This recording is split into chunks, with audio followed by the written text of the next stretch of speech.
ভাই খাবেন নাকি? জডু ভাই, ওই জডু ভাই খাবেন নাকি দাদা?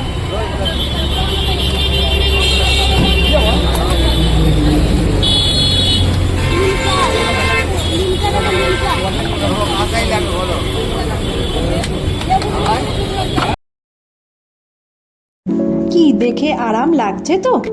চলুন তাহলে চটপট বাড়িতেই বানিয়ে নিই সামার স্পেশাল কিছু ড্রিঙ্কস।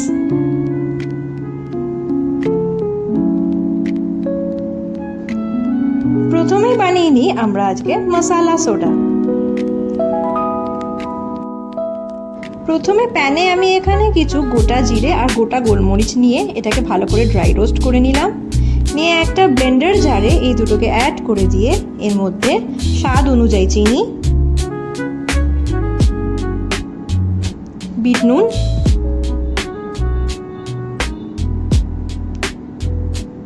চাট মশলা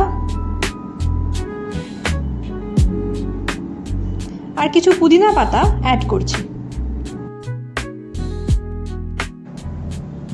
ব্লেন্ডার জারের সাহায্যে আমরা এটাকে একটা পাউডার বানিয়ে নেব। পাউডারটা খুব ফাইন হবে না, এরকম দানা দানা থাকবে।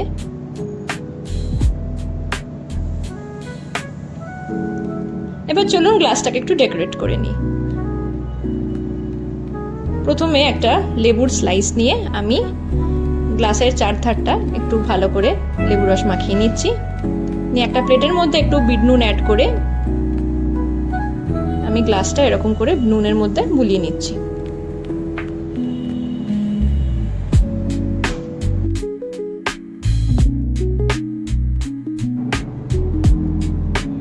এরপর আমি এখানে কিছুটা লেবুর রস অ্যাড করলাম,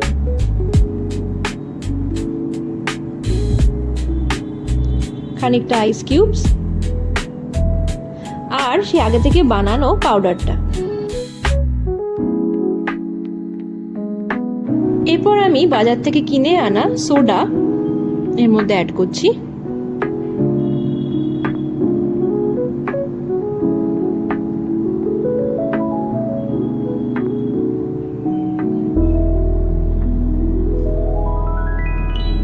এই ঠান্ডা ঠান্ডা কুল রিফ্রেশিং ড্রিঙ্কটা আপনারা সবাই মিলে একসাথে ফ্যামিলির সাথে এনজয় করুন বা গেস্টদেরও সার্ভ করতে পারেন। এটা কিন্তু দুর্দান্ত টেস্টি হয়। আজকের নেক্সট রেসিপি হলো কিউকাম্বার লেমনেড। এটাও প্রচন্ড হেলদি আর রিফ্রেশিং একটা ড্রিঙ্ক। তার জন্য আমি এখানে অর্ধেক শসা এখানে স্লাইস করে একটা ব্লেন্ডার জারে নিয়ে নিয়েছি। এরপর আমি এখানে অ্যাড করছি কিছু মিন্ট লিভস বা পুদিনা পাতা, স্বাদ অনুযায়ী চিনি। এটা একটু মিষ্টি মিষ্টি হয় তাই আমি এখানে 2 টেবিল স্পুন মতো চিনি অ্যাড করছি।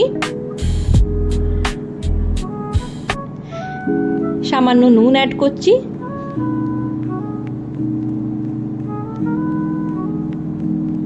পুরোটার একটা স্মুথ পেস্ট আমি বানিয়ে নিচ্ছি। এরপর আমি এখানে একটা গ্লাসের মধ্যে আমি কিছুটা লেবুর রস অ্যাড করলাম, একটা বরফ কুচি অ্যাড করে দিয়ে একটা ছাঁকনির সাহায্যে আমি যে কিউকাম্বারের পাল্পটা বানিয়েছিলাম সেটাকে ছেঁকে নিচ্ছি এবং শুধু জুসটাকে আমি এর মধ্যে আলাদা করে নিচ্ছি।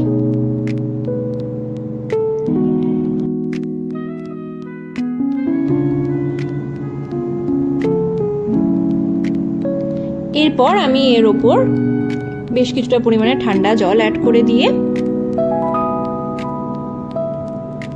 সুন্দর করে গার্নিশ করে সার্ভ করছি ঠান্ডা ঠান্ডা অ্যান্ড হেলদি কিউকাম্বার লেমনেড। অবশ্যই বাড়িতে বানাবেন এবং বানিয়ে আমাদের কমেন্ট সেকশনে লিখে জানাবেন কেমন হলো। Thank you.